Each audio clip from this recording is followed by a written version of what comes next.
आप देख रहे हैं एसपीएन 9 न्यूज़ और स्वागत है आपका हमारे खास अपडेट में। मैं हूं आपके साथ अभिलाष। 2019 लोकसभा चुनावों का चुनावी बिगुल बज चुका है। सभी राजनीतिक पार्टियों में चुनावी हलचल काफ़ी तेज़ी से बढ़ चुकी है। कोई कहीं अपने प्रत्याशियों का ऐलान कर रहा है तो कोई कैंपेनिंग के सहारे आगे बढ़ रहा है। हर जगह सोशल मीडिया से लेकर ज़मीनी हकीकत तक पूरी तरह से राजनीतिक दांव पेच देखने को मिल रहा है। 2019 की जो ये आधुनिक राजनीति है, ये किस करवट बैठेगी ये तो फिलहाल कह पाना मुश्किल है, लेकिन 7 चरणों में होने वाले इन लोकसभा चुनावों में ज़बरदस्त मज़ा आने वाला है। बड़ी बात यह है कि इसको हम डांस ऑफ डेमोक्रेसी भी कहते हैं।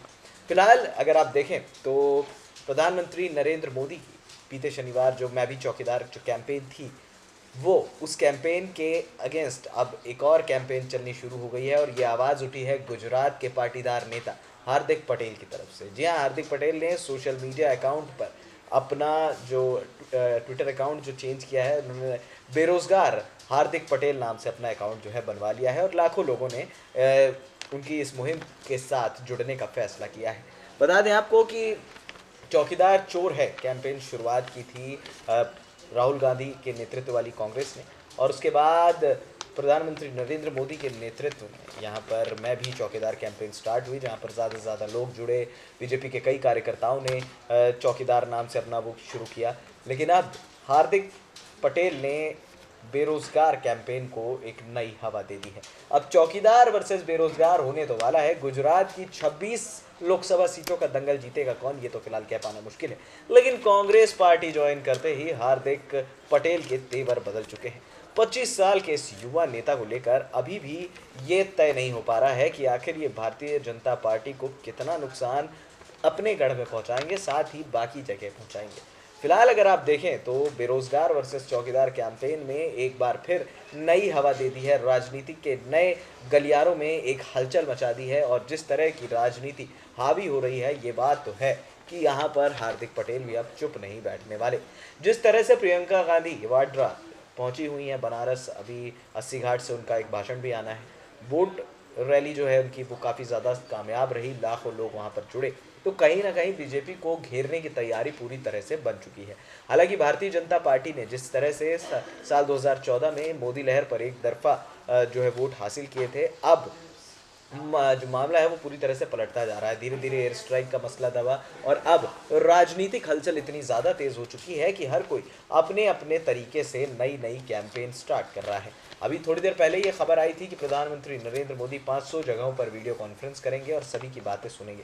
लेकिन यहाँ पर हार्दिक पटेल ने जो बेरोजगार कैंपेनिंग स्टार्ट कर दिया, उसके तहत वो उनका फोकस वुमेन एम्पावरमेंट पर है, प्लस यहाँ पर जो बेरोजगार लोग हैं, जो युवा वर्ग के लोग हैं, उन पर ज़्यादा फोकस यहाँ पर हार्दिक पटेल का है। और अगर हार्दिक पटेल यहाँ पर मैं भी चौकीदार कैंपेन को पीछे करने में कामयाब रहे तो ये उनके लिए एक बहुत बड़ी चीज़ होगी। सबसे बड़ी बात क्या है कि जिस तरह से मैं भी चौकीदार कैंपेन ने चौकीदार चोर है कैंपेन को पीछे किया है, तो अब हो सकता है कि मैं भी चौकीदार कैंपेन के खिलाफ जो ये बेरोजगार कैंपेन स्टार्ट हुई है, तो सोशल मीडिया पर एक अलग ही जंग देखने को मिल रही है।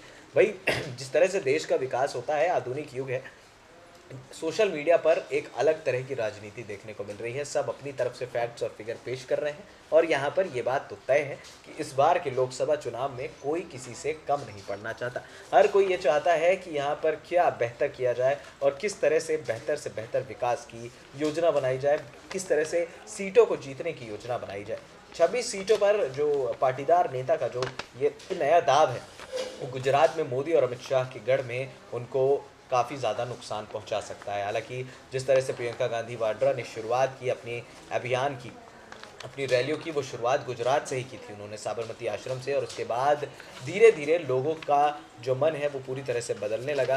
अब क्या यहाँ पर जो ये चुनावी दंगल जो शुरू हुआ है, इनको रोकने में ये कामयाब हो पाएंगे, क्योंकि युवा वर्ग के जो नेता हैं वो पूरी तरह से यहाँ पर भाजपा को हराने का पूरी तरह से प्रयास कर रहे हैं। फिलहाल अगर आप करंट सिनेरियो देखें तो कांग्रेस का हर दाव भारतीय जनता पार्टी पर भारी पड़ रहा है। कांग्रेस ने आज अपने 56 प्रत्याशियों की लिस्ट भी जारी कर दी है फिलहाल। लेकिन हार्दिक पटेल की अगर बात करें तो जिस तरह से ये जो कैंपेन स्टार्ट की है इन्होंने, जो बेरोजगार कैंपेन स्टार्ट की है, ये बात तो दर्शाती है कि भाई हार्दिक पटेल में कुछ ना कुछ तो ऐसा दम है कि वो सामने भारतीय जनता पार्टी को झुका सकते हैं। अब गुजरात का वोट बैंक को दबाएंगे या फिर बनारस का, ये तो हम फिलहाल नहीं कह सकते, लेकिन ये बात तो तय है, ये बात हम कह सकते हैं कि इन पाटीदार नेताओं या फिर इस पाटीदार नेता ने भारतीय जनता पार्टी को हिला कर रख दिया है।